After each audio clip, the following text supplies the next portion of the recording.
right, we're here at Omaha Creighton Prep with head coach Tim Johnk, who's got a pretty busy week, busy day here.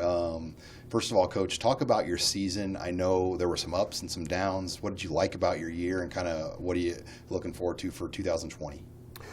Well, our year, we knew we had an extremely difficult schedule. Our district was the toughest district in Class A football, and we knew that going in.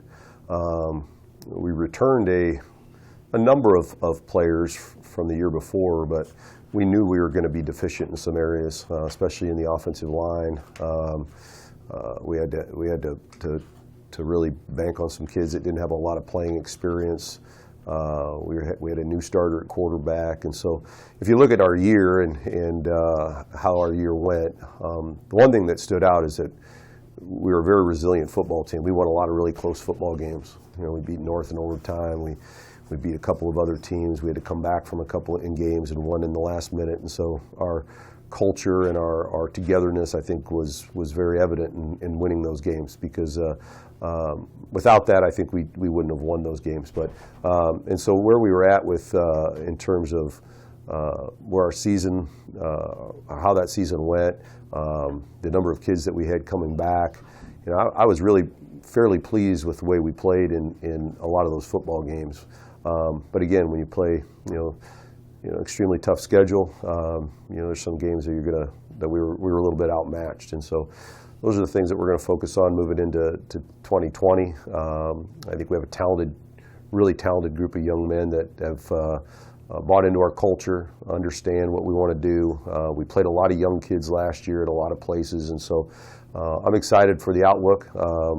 I think we have a district that is a lot different. We play a lot of different teams in our district, which is really kind of fun. But I think our outlook is one of that's real positive, and I think we'll be able to compete very well in 2020. When you're going to have a lot of eyes on you, and you already do right now, with A.J. Rollins. You know, a year ago, I remember we were sitting together at a Pius basketball game, and you said, just look at my young tight end here. I think he's going to be a guy. Well, fast forward a year later, yep. And you've got multiple Division I Power 5 head coaches in your school in 1 week, multiple offers. How fast has this all come for A.J.?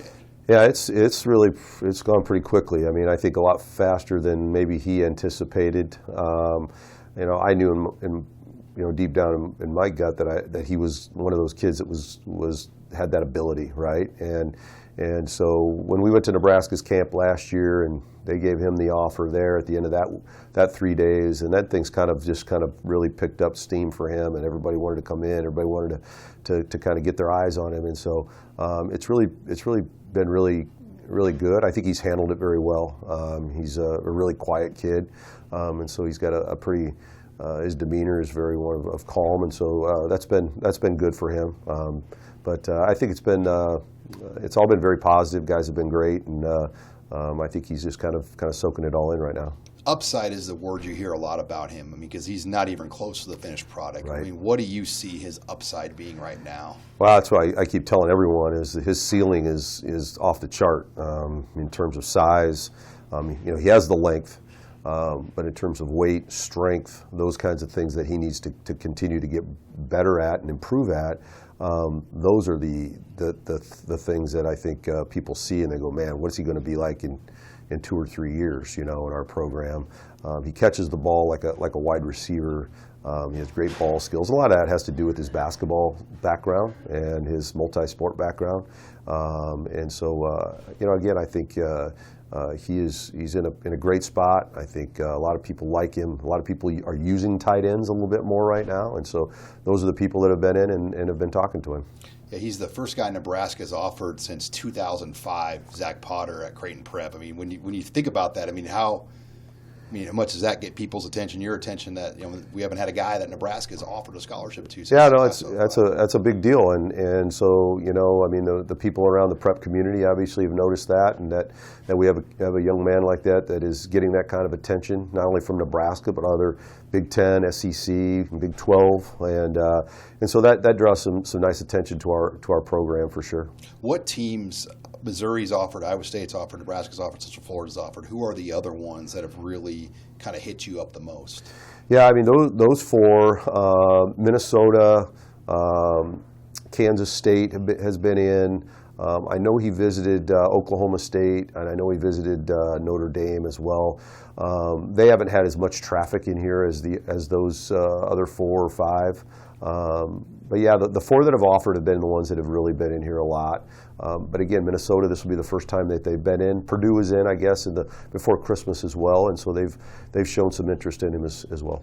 And right now, it's kind of, most are saying tight end today, but possibly outside linebacker DN down the road. Yeah, Nebraska said that they liked him at either tight end or outside linebacker, that buck outside linebacker position that they play, and so they just like his length there.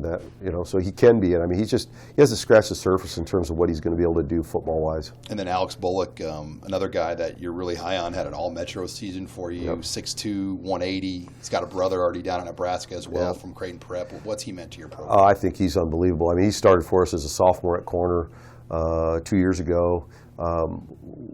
Is probably, if you look at him in terms of an overall football player, he's probably our best overall football player from offense to defense to everything that he brings to our program.